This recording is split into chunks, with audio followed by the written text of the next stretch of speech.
শবে কদরের রাত বুঝার উপায় কি? অনেকে বলে যে হুজুর বুঝার কোনো আলামত আছে কিনা? আলামত আছে। এক নাম্বার, আব্দুল্লাহ ইবনে মাসউদ রাদিয়াল্লাহু তাআলা আনহু থেকে বর্ণিত, নবীজি সাল্লাল্লাহু আলাইহি ওয়াসাল্লাম বলেছেন, ওই রাত্রে আলামত বা লক্ষণ হলো রাত শেষে সকালে সূর্য উদিত হবে, সেই সূর্যটা একেবারে উজ্জ্বল হবে। আল্লাহু আকবার বলেন।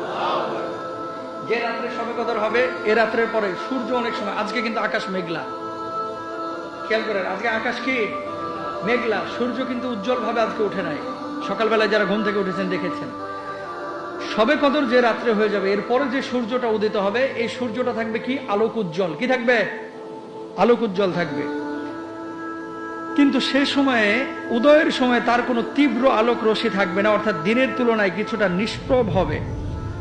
অর্থাৎ সূর্য যখন ঝলমলিয়ে উঠবে, অনেক সময় দেখবেন সকালবেলাতেই পিঠ চিটপিট করে একেবারে গরমে, এরকম তেজস্ক্রিয়তা থাকবে না, সূর্যের আলোটা এতটা প্রখর হবে না। সুবহানাল্লাহ। এক নম্বর আলামত আব্দুল্লাহ ইবনে মাসউদ থেকে।